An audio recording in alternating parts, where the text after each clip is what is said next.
Cuando mi novia me traicionó y pensé que todo estaba perdido, descubrí que mi verdadera fuerza no estaba en ella, sino en mí mismo. Su intento de volver solo reafirmó que mi libertad recién comenzaba. Salí de casa el viernes para un viaje con los chicos a la cabaña del lago. Era la escapada de siempre: pesca, alguna cerveza, risas y juegos nocturnos. Solemos hacerlo cada 3 meses para desconectar. Normalmente me quedo todo el fin de semana y vuelvo el lunes. Esta vez, sin embargo, olvidé mi portátil en la oficina y a eso de las 4 de la tarde decidí regresar para recogerlo y seguir al encuentro del grupo después. Incluso pasé por nuestro italiano favorito, pensando en llevarle a Rachel una cena sorpresa para cuando volviera del trabajo. La imagen de su sonrisa al verme con la caja de pizza todavía caliente me hacía sonreír para mí mismo en el ascensor.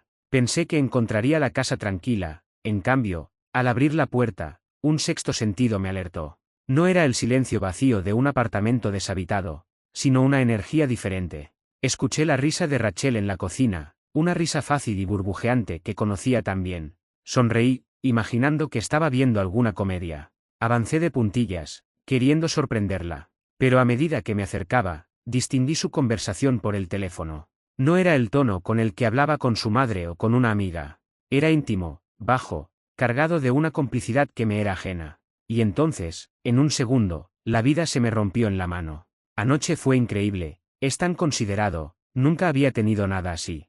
Sus palabras me golpearon como un puño en el estómago. El aire se espesó a mi alrededor. Siguió con detalles sexuales tan gráficos que pude visualizar la escena con una claridad dolorosa. Y luego, dijo la frase que me partió por completo, con el "si me siento viva", no como con "bueno, ya sabes". No terminó la frase, pero el tú flotó en el aire, pesado y venenoso. Un zumbido agudo llenó mis oídos. La caja de pizza se resbaló de mis dedos entumecidos y se estrelló contra el suelo con un ruido sordo y grasiento. Al otro lado del teléfono, el silencio. Ella colgó y, al darse la vuelta, nos vimos frente a frente. Su rostro pasó del susto a una máscara de pánico. Yo no dije nada. Las palabras se habían evaporado. Cogí mi portátil de la oficina, lo metí en una mochila y me fui. No tenía fuerzas para hablar, para gritar, para llorar. Solo para huir. Durante las siguientes horas y días, mi teléfono se convirtió en un instrumento de tortura. Las llamadas y mensajes histéricos de Rachel se sucedían. Cariño, por favor, déjame explicarte, fue un error, un momento de debilidad no significa nada. Cada vibración era un recordatorio de la grieta en mi realidad. No respondí. En lugar de ir a la cabaña, conduje sin rumbo hasta que mis manos dejaron de temblar. Terminé en la casa de mi madre, unos pueblos más allá. A mis 38 años, volver a mi habitación de adolescente fue un golpe al ego, pero necesitaba un puerto seguro donde lamer mis heridas lejos de maraadas curiosas. Mis amigos me cubrieron, mis padres llamaron con voz preocupada, pero yo tomé distancia. Me sentía no solo humillado y traicionado, sino también un idiota. La idea de proponerle ese 4 de julio, la fecha que había elegido para nuestra 6º aniversario, el anillo de compromiso, un sencillo diamante que había elegido con tanto cuidado, ya comprado y guardado por mi amigo anfitrión, se convirtió en una daga retorcida en mi costado. Esa primera noche con los amigos, cuando finalmente me reuní con ellos, fue un desastre interno. Les conté lo sucedido entre tragos largos de whisky. La compasión en sus ojos era casi tan dolorosa como la traición. Bebí de más, demasiado. En un arranque de rabia y dolor, aprobé hacer cosas tontas, tirar al lago fotos que tenía de ella en el teléfono, gritar improperios a la luna. Actos simbólicos y vacíos que luego lamenté, no por el sentimiento, sino por la vergüenza de la resaca moral y física de la mañana siguiente. Con la cabeza más clara y el estómago revuelto, uno de mis colegas, Marco, el más sensato del grupo, se ofreció a hacer un reconocimiento. Revisó discretamente el apartamento y me informó que Rachel había vuelto al trabajo el miércoles. Su rutina seguía imperturbable, como si no hubiera destrozado una vida en cuestión de minutos. Esa normalidad me dolió más que cualquier drama. Decidí actuar. Fui al domicilio una tarde que sabía que ella no estaría. Empaqué la mitad de mis cosas con una frialdad que me sorprendió. Cada objeto que tocaba, un libro que le regalé, una taza que me compró, estaba cargado de un nuevo significado, amargo. Dejé la casa en mejores condiciones de las que la encontré, limpié cada superficie. Al menos eso me dio cierta paz, una última muestra de mi carácter en un espacio que ya no me pertenecía. Mi casero no quiso liberarme del contrato sin la firma de Rachel, así que me tocó cubrir la mitad del alquiler hasta octubre. Una estafa más que añadir a la lista. Quise un cierre, necesitaba entender el por qué. Por eso acordé ver a Rachel en un bar público y neutral. Pedí a Marco que me acompañara y se sentara en una mesa cercana, por seguridad y por tener un testigo. Ella llegó con los ojos hinchados y una sonrisa tensa. Durante los primeros minutos, trató de suavizarlo todo con pequeñas conversaciones banales sobre el trabajo y el tiempo. No permití que me distrajera. Con la voz más tranquila de lo que creía posible, le pedí la verdad, toda la verdad. Al principio negó la magnitud, fue solo una vez, un desliz, trató de minimizarlo achacándolo al alcohol y a la soledad, pero ante mi presión calmada y honesta, la fachada se resquebrajó. Terminó confesando que había sido recurrente, una aventura que aprovechaba durante mis ausencias por los viajes. Y entonces vino su argumento, el clásico giro de tuerca que convierte a la víctima en verdugo. Pensé que tú ibas a engañarme en esos viajes, así que me adelanté. La justificación fue tan absurda y egoísta que, por un momento, dejé de sentir rabia y solo sentí lástima. Aquello supuso el colmo. Silenciosamente, saqué la cajita del anillo de mi bolsillo y la deslicé por la mesa. Su reacción fue instantánea, rompió a llorar desconsoladamente, suplicando otra oportunidad entre hippos. Yo, profundamente dolido pero con una claridad cristalina, le dije, te amé, Rachel, te amé mucho. Pero esto ha terminado. Le devolví mi decisión, no como una pregunta, sino como un hecho para Dios. La situación no acabó ahí. Tras bloquearla en todas las redes, el rumor comenzó a correr. Apareció Lara, una amiga de una amiga que organizaba la paurilaada del 4 de julio. Resultó que Rachel, además de engañarme, había tejido una red de mentiras con amigos comunes, intentando sembrar dudas sobre mí para justificar sus actos. Pero la verdad, como el agua, siempre encuentra una grieta. Lara, al enterarse de la versión completa, especialmente lo del anillo, decidió no invitarla. Me llamó personalmente para decírmelo y para darme su apoyo. Eres bienvenido, ella no, me dijo. Fue un alivio pequeño pero real, un destello de justicia social en medio del caos. La renta social que Rachel pensaba conservar se resquebrajó. No era mi objetivo vengarme, pero saber que la honestidad tenía algún valor en nuestro círculo me ayudó a respirar un poco más fácilmente. Volví a lo que ahora era mi nuevo hogar, el apartamento modesto que alquilé cerca de casa de mi madre, y empaqué lo poco que quedaba de nuestra vida junta en cajas que etiqueté donación. Intenté retomar la rutina con una disciplina férrea: trabajo, salir a correr cada mañana. Al principio eran caminatas lentas, luego carreras cortas que me dejaban sin aliento, hasta que un día corrí 5 kilómetros sin parar. Salir con amigos que no me juzgaban sino que simplemente estaban ahí.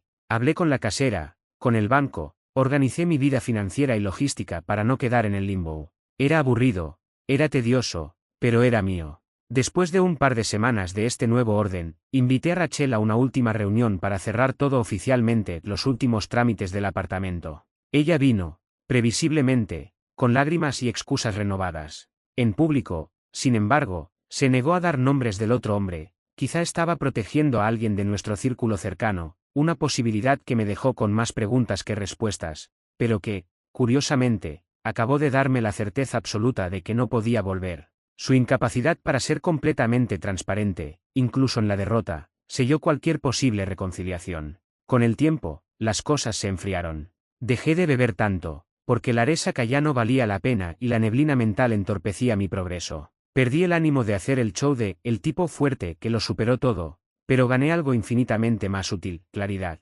Recuperé mi espacio no solo físico, sino mental. Cambié la decoración del apartamento, pinté las paredes de un color que a mí me gustaba, compré un sillón enorme y cómodo en el que leo por las noches. El silencio dejó de ser vacío para ser paz. En el trabajo, esa nueva disciplina y concentración me jugaron a favor. Me ofrecí para liderar un proyecto importante que otros evitaban por considerarlo demasiado complicado y lleno de quebraderos de cabeza. Me sumergí en él, trabajé horas extras no por obligación, sino por el reto. Saqué al equipo adelante con una energía que ni yo sabía que tenía, y, para mi sorpresa, el jefe reconoció públicamente mi esfuerzo en una reunión general. Ese proyecto, nacido de mi necesidad de demostrarme algo a mí mismo, abrió puertas que habían estado cerradas durante años: un aumento sustancial, más responsabilidades y, sobre todo, la sensación profunda y arraigada de que estaba construyendo algo mío, sólido y estable, desde los cimientos. Ya no era el hombre que había sido traicionado, era el hombre que había elegido reconstruirse a sí mismo, ladrillo a ladrillo. Y supe, con una certeza que calaba hasta los huesos, que mi libertad no era un consuelo, sino una conquista. Y solo acababa de comenzar. E íbamos a tener una pausa. Si esto te tuvo pegado a la pantalla, apoya con like y suscríbete, lo que viene te va a explotar la cabeza. Muchas gracias. Ahora volvamos a la historia. El reconocimiento en el trabajo fue un punto de inflexión, pero no un final. Era como si al recomponer las piezas rotas de mi confianza, hubiera descubierto una versión más resistente y menos temerosa de mí mismo. La aprobación externa era agradable, sin duda, pero la verdadera victoria era interna. Ya no necesitaba que mi valía fuera validada por una relación. Mi estabilidad era asunto mío. Una tarde, unos meses después, me senté a tomar un café con Marco, el mismo que me había acompañado aquel día en el bar. La conversación derivó, como a veces ocurría, hacia Rachel. ¿Sabes quién era el tipo?, me preguntó con cautela, midiendo mis reacciones. Sorprendentemente, ya no sentí el pico de curiosidad malsana ni el dolor sordo. Respiré hondo y negué con la cabeza. No, y al final, ya no importa. Ella eligió el secreto y la mentira. Yo elegí no cargar con ese peso. Conocer el nombre no me devolvería nada, solo le daría un rostro a un fantasma. Prefiero que se quede como lo que es, una lección.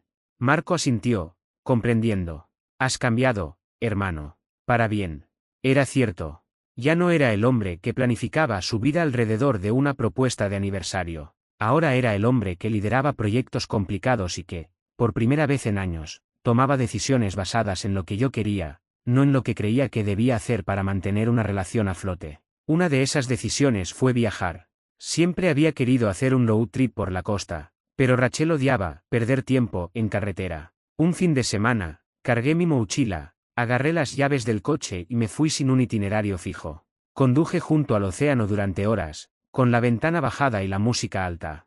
Me alojé en un motel cutre y comí en diners de carretera. Me senté en un acantilado al atardecer y no hablé con nadie durante horas. La soledad, que antes me aterraba, se convirtió en una compañera tranquila. No era vacío, era espacio. Espacio para pensar, para respirar, para ser simplemente yo, sin tener que actuar para nadie. A mi regreso, la vida siguió su curso. Volví a salir con amigos, y en una fiesta en casa de Lara, la anfitriona de la Paorilaada del 4 de julio, conocí a Valeria. No fue un flechazo cinematográfico. Fue una conversación fácil y genuina sobre libros y viajes. No había urgencia, no había la presión de impresionar.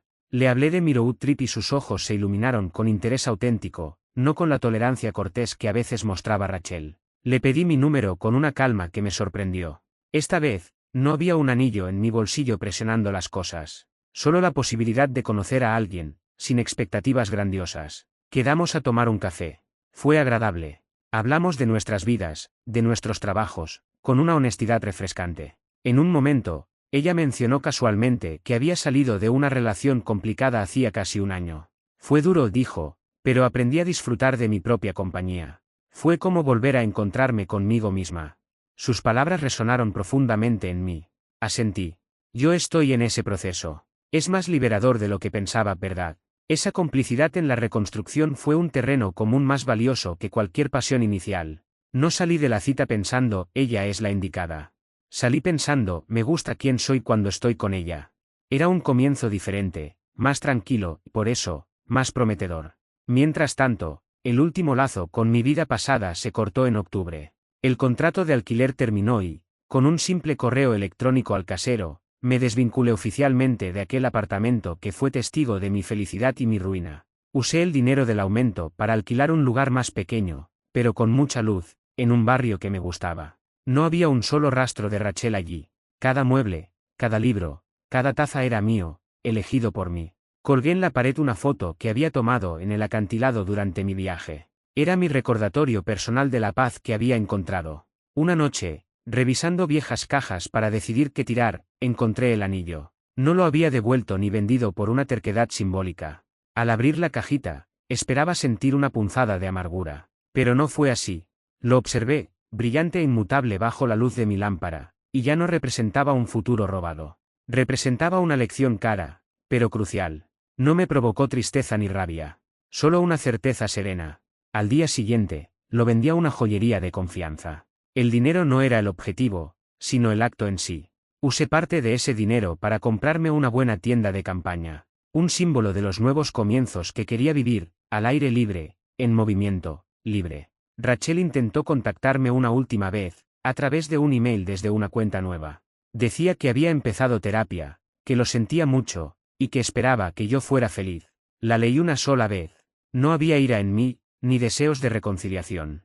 Sentí algo parecido a la pena, una pena lejana por la persona en la que ella se había convertido y por el dolor que nos causamos. Pero su felicidad ya no era mi responsabilidad. No respondí. Borré el correo. No como un acto de desprecio, sino como la última página de un libro que ya había terminado de leer. Mi historia seguía, y estaba ansioso por escribir los siguientes capítulos. La verdadera fuerza, me di cuenta, no era solo sobrevivir al golpe, sino usar la energía de la fractura para construir algo nuevo, más fuerte y más auténtico sobre las cenizas. Mi libertad no había comenzado solo cuando la dejé, había comenzado de verdad cuando elegí perdonarme a mí mismo por haber confiado, cuando solté la necesidad de entenderlo todo y cuando abracé la emocionante y aterradora responsabilidad de ser el único arquitecto de mi propia felicidad. Así que, para cualquiera que esté pasando por algo similar, sepan esto: el dolor no es el final de su historia, sino el comienzo de una nueva. La traición me partió en dos, pero en esos espacios rotos fue donde encontré la luz que no sabía que tenía. Al final, no se trata de vengarse o de demostrarle algo al mundo, sino de reconstruirse a uno mismo, pieza por pieza, hasta que el recuerdo de lo que te rompió sea solo la prueba de lo fuerte que te volviste. La vida, después del dolor, no solo es posible, puede ser más auténtica y más tuya de lo que nunca imaginaste. Ánimo, hermanos. La tormenta siempre pasa.